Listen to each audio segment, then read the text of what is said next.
Hey, welcome back, friends. This is Kimberly. We are looking at Romans 12:2. Romans 12:2. And we are in my Legacy Bible. If you don't know what that is, it's a Bible that I'm actually trying to do pretty art in. So oftentimes I've done some study in like a journal or something else, and then I've really pulled something from it and I want to record it in this. And this is a Bible that I feel like I'm creating to be kind of like a family heirloom kind of thing. So I will never try to get perfect art, but pretty enough is good enough. So I am using acrylic paints today. I just really wanted the texture and the vibrancy of those acrylics. And you can put acrylics right down on your Bible page, and they actually act kind of like gesso. So nothing goes through, they don't bleed through. They're a really great medium. This is an interleaved Bible, which means there's a blank page between every page of text, which sometimes I'm just using this too because what I want to paint or what I want to create just won't fit in the margin of my journaling Bible. So that's another reason why I wanted to put this in here.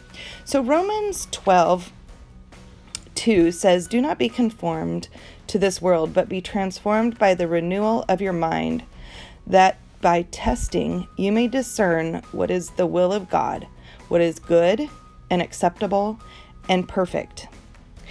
And I came to this verse because I was feeling quite responsible for some situations that God's given me insight into, but I'm not quite sure what to do about it yet.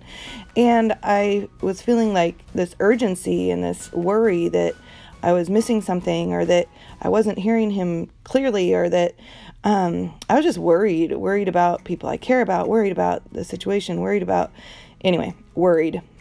And so God really directed me back to this verse. It's a verse I've had memorized for probably 20 years now. But I was really asking him to give me like current insight into it. Like, what does this have to do with with what I'm thinking about today and what I'm wrestling with today? And what came out of it was really, really super cool. And I'll talk about that in just a second. So I'm just using they're called Master's Touch. It's a brand that Hobby Lobby sells that they call it a fine art brand, but it's not like super fancy acrylics, but they are kind of a heavy body, so you'll get that nice texture from them. And they were on sale this week, so I just picked up a few of my favorite colors that I know I use out in the little teeny bottles of craft paint. So now I won't run out for quite a long time. And so to paint these roses, you guys, you can see how simple this is. I just really painted some kind of messy circles, and I left the background streaky like that on purpose. If you don't like that streaky look, if you would want a solid background, just put another layer of paint over the top of it. But I wanted it to kind of look a little rustic and worn. And then I'm just using a lighter color of pink and going over the top of those dark pink circles with some kind of splotchy blobs. And this is a trick of mine. I put too much paint in my palette, and with acrylic paint you can't really put it back in the tube, and you can't let it dry out like watercolors. So I always just throw it in on a page of my art journal, and then I figure I've got something fun to play with next time I get into my art journal. So that's a way I use up leftover paint in case I have used put too much paint out of the tube. And so maybe you could do that too, or you could put it on pieces of scratch paper and then cut shapes out of it, or sometimes I'll put it in just a little journal like the one I write my sermon notes in, and then I've got pretty background to write my sermon notes on. So anyway, those are just some ideas on how to use up leftover paint so you're not just washing it down the drain, and that's not a fun way to use paint. So now I'm just adding some white details. You'll notice these are not perfect by any means, and I actually like the way the page turned out. I was a little worried that if I didn't get it just right, I'd be sad because it's in my special Bible. But again, God, this channel, you guys, messy princess. God reminded me that even if it's the messiest thing, because it came from his heart to my heart, that it's going to be just right. And so if you can think about that in terms of the art journaling you do in your Bible, I say this over and over again, it is really not about the art, it's about your heart. And even though I want my art in this Bible in particular to be a little more pretty, for lack of a better word, it's just, I just need to not worry about it and just play like I do in my other Bible.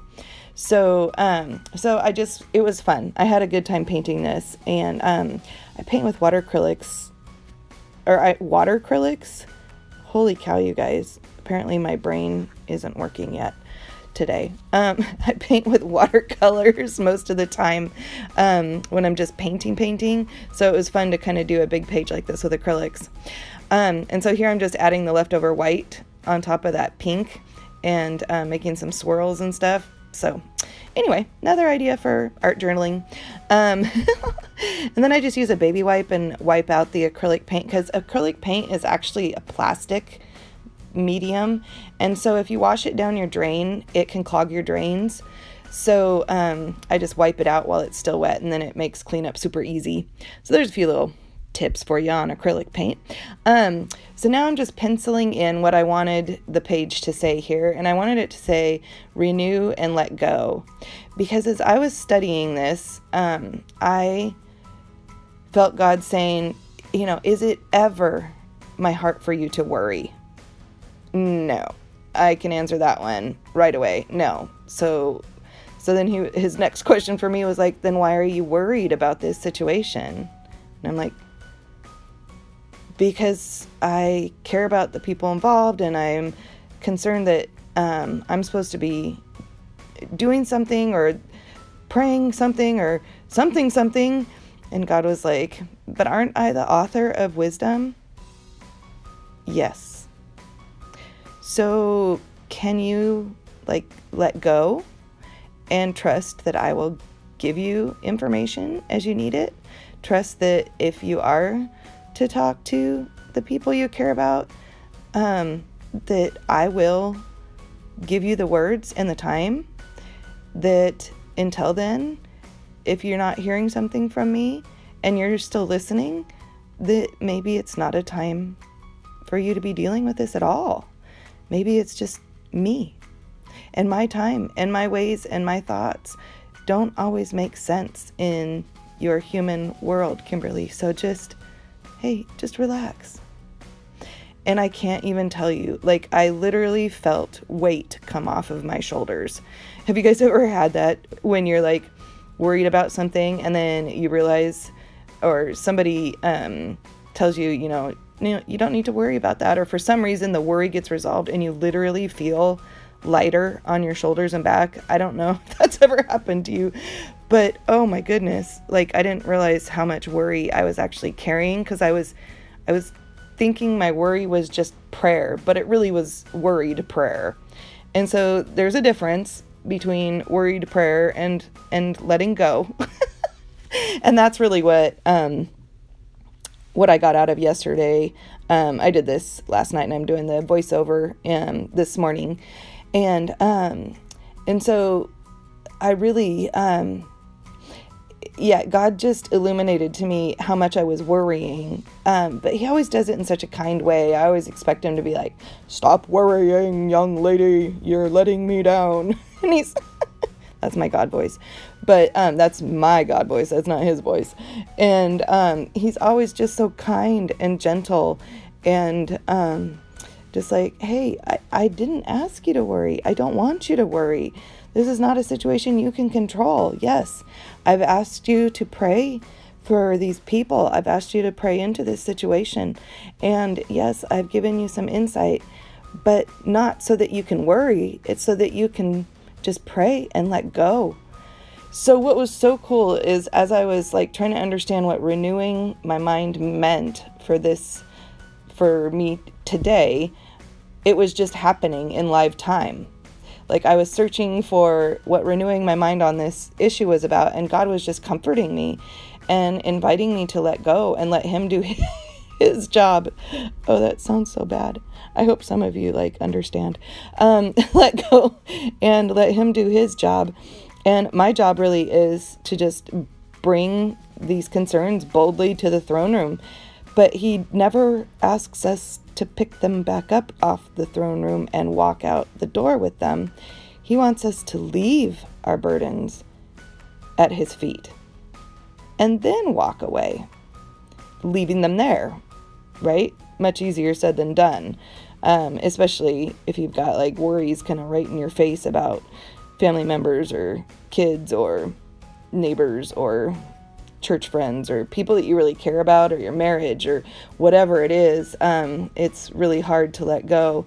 But God just reminded me that just because things aren't making sense to me right now doesn't mean things are out of order, out of control, or anything like that. It just means that I need to sit back and trust him with his timing and his ways, and that he has everybody's best interest at heart. And so renewing my mind in this case means just letting go. And the letting go process is really, for me anyway, it's about trusting God. And in trusting God, I have to let go. So here comes the fun part. Of course, I have to add sparkles. I'm like, Kimberly, can you not add sparkles to like one thing? Nope. Here come the sparkles. So this is just a fun little, it's called glitter varnish. It's from Target in their handmade modern paint line. And I love it because it looks like you put glitter on your page, but you didn't have to deal with like glue and glitter. You know what I mean? You just paint it on. And this is like an iridescent color, so it kind of has that rainbow sheen to it. So anyway, it's really fun, and it's lasting a long time, this little teeny bottle of it, even though I use it all the time. So anyway, that was fun. And I did end up, sometimes I put glitter on things and I'm like, oh yeah, that really didn't need glitter. This time, yeah, I liked the glitter. So in fact, I put a round 2 on before my page was dry. So got 2 layers of glitter. So I had penciled these letters in. If you want to learn hand lettering, the trick is practice. Honestly, practice. Find lettering that you like and trace over the top of it until you get those movements down in your hands. See, there goes layer number 2. Because really, it's more hand lettering in some kind of style that you like, whether it's kind of quirky and funky or just a nice basic cursive or something that's more like calligraphy. All of that, it's more like drawing than it is writing. So if you don't like your handwriting, don't think of it as handwriting, because what you're really doing is you're training your hand muscles to be able to do those shapes. And so really it is a lot more like the practice of drawing. And you wouldn't just like expect yourself to sit down and draw a really cute little bunny rabbit that actually looked like a rabbit, right?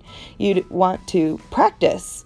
Well, if you're me, you probably wouldn't even attempt to draw a bunny rabbit because holy cow, I'm sticking with letters and flowers. Maybe kind of a cartoony looking bunny. I'm not sure.